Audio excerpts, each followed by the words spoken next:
So, when you buy a house, what are you really buying? I mean, you get the walls, the roof, sure. But where does the house officially end and all the stuff inside of it begin? It sounds like a simple question, right? But that blurry line is actually one of the biggest points of conflict in property law, and it all comes down to what we're calling the Great Divide. Okay, let's get right into it. Picture this. You spent years, I mean years, perfecting your pizza recipe in this gorgeous brick pizza oven you built with your own hands in the backyard. It's your pride and joy. But now you're selling the house. The buyer sees it and just assumes it's part of the deal. But you're thinking, no way, that's my baby. It's coming with me. So who's right? This is exactly the kind of real world, high stakes problem that land law has to solve every single day. And the answer?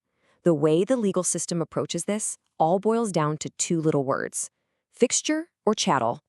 Getting a grip on what these two terms mean is literally the key to understanding what stays with the property and what you get to take with you. So here it is, side by side.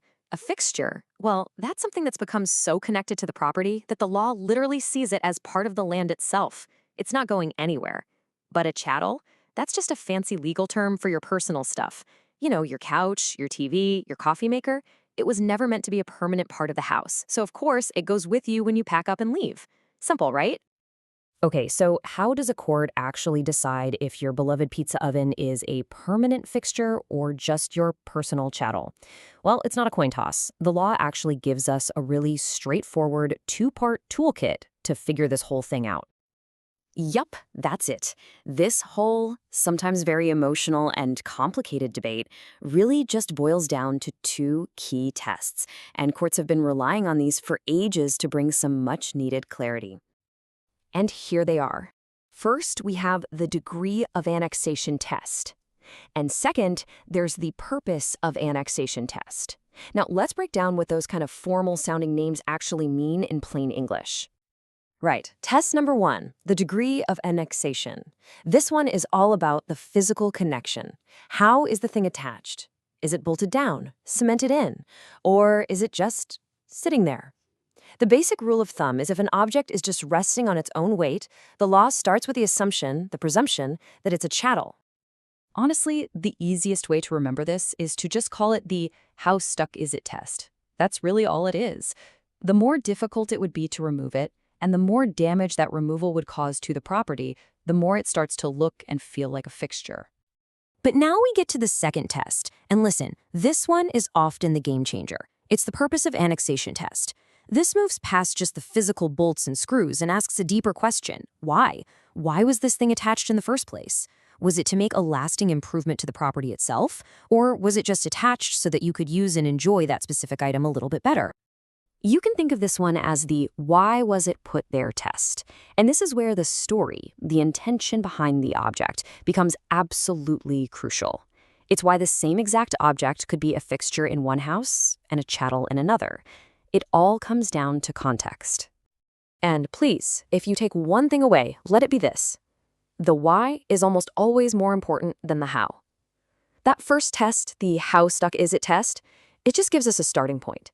But the second test, the why was it put there test, can come along and completely flip the script. So an object could be seriously bolted to the floor, but if the reason it was put there was clearly just for temporary enjoyment, a court can still say, nope, that's a chattel, you can take it. All right, enough theory. We have our two tests. Let's get our hands dirty and actually apply them to a few real-world examples. This is where it's all going to click. Okay, let's walk through this. First up, a painting hanging on a hook. How stuck is it? Barely at all, right? So that's low. Why is it there? Well, to enjoy the painting, not to improve the wall. So easy call, that's a chattel. Now, check out the bolted down safe. This is a great one. How stuck is it? Very. High degree of annexation. But why is it there? The whole point is to use the safe, not to permanently improve the room it's in. So you see, the why test overrides the how test. Verdict? It's a chattel. And finally, that garden shed on a concrete slab. It's definitely stuck down, and its whole purpose is to improve the garden and the property long-term. Both tests point the same way. Verdict, fixture. It stays. Now, you might be thinking this is all just about squabbles when you move house, but trust me, this concept is so much bigger than that. The whole fixture versus chattel distinction has massive legal ripple effects. I mean, think about it. It completely changes what a tenant is allowed to remove when their lease is up. It defines what a bank actually holds as security when they give you a mortgage. They have a claim on the house and its fixtures, not your personal chattels. It even determines what counts as real estate when a property is passed down in a will, and it can affect how much you pay in property taxes.